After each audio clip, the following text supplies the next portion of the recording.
How many of us have taken a personality test, somewhat agreed with it, but knew something didn't feel quite right? Like the test results didn't fully align with who you wanted to be. A personality test can be a good indicator of your current habits, but it doesn't accurately reflect who you really are deep down. If it did, we would never question the results or desire for them to be any different. In this video, I'm going to show you how in 3 steps you can use a personality test to align with the real you, achieve more personal growth, and create wholeness within your life. The first step is to figure out your personality baseline, which are the strengths and weaknesses you're starting from.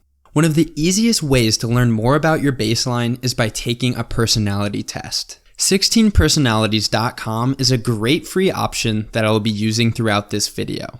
To start, fill out the answers as you normally would, being as honest and open with yourself as possible. After that, submit your answers to get your initial results. Feel free to look through these briefly if you want, just make sure to save them somewhere that we can refer back to later. The 16 Personalities website typically will autosave if you're not on incognito mode. Your next step is to discover the person you want to become.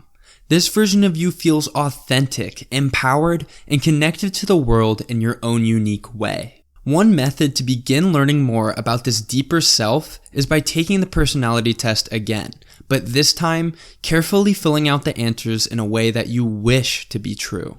This part takes just as much honesty and openness as step 1. To be accurate, you don't want to exaggerate or undervalue the importance of any particular quality. I recommend you do this on a different browser so your previous results don't get saved over, as we'll want to compare the two later. After receiving your new results, read through the intro page just to confirm that this is the person that would truly inspire you. Let's pretend for a moment that you're a doctor, and your patient is yourself. As a good doctor, one of the first things you do is assess your patient's vitals, such as their body temperature and blood pressure. You want to know the patient's current state of health coming into this appointment.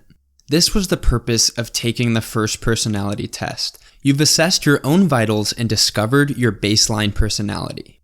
After that, as a doctor, you start to ask more questions. You need to figure out what the patient has come in for today.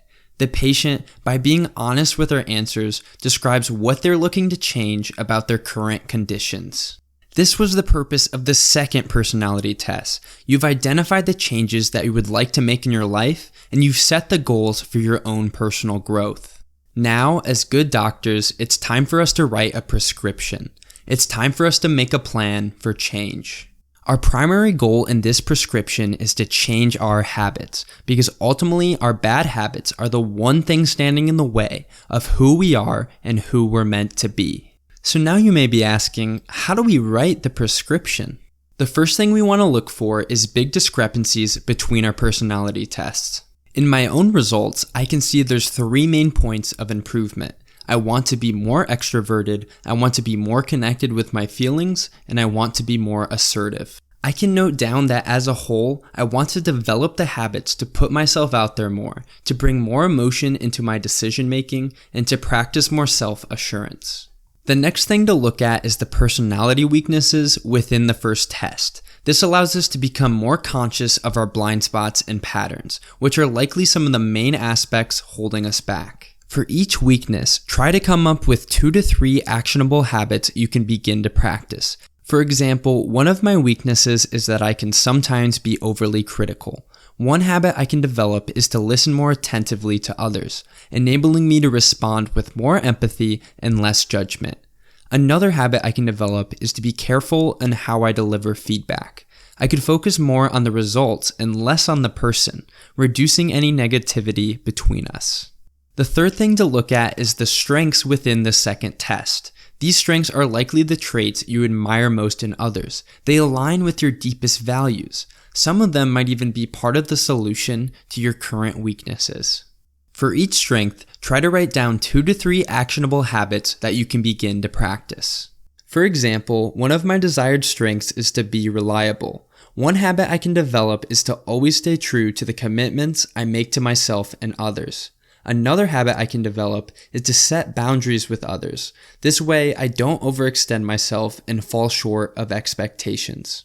The final and most useful section you want to study is the strategy page for your ideal personality type, which can be found through the Your Results page. This strategy section gives you a great playbook to becoming the person you want to become. So read it regularly, take notes on it, and bookmark this page. With time, not only will this become a winning strategy for you, but it will be the strategy that brings you the most fulfillment, the most wholeness, and most inspiration. It's who you're meant to be. Ultimately, this is only a starting point. Your doctor can prescribe you medicine, but they can't force you to take it. If you really want to change your life, it's up to you to stay present, take your plan seriously, and make the right decision at every opportunity. Please leave a like if you found this video helpful and consider subscribing. Also, make sure to check out my recent videos here.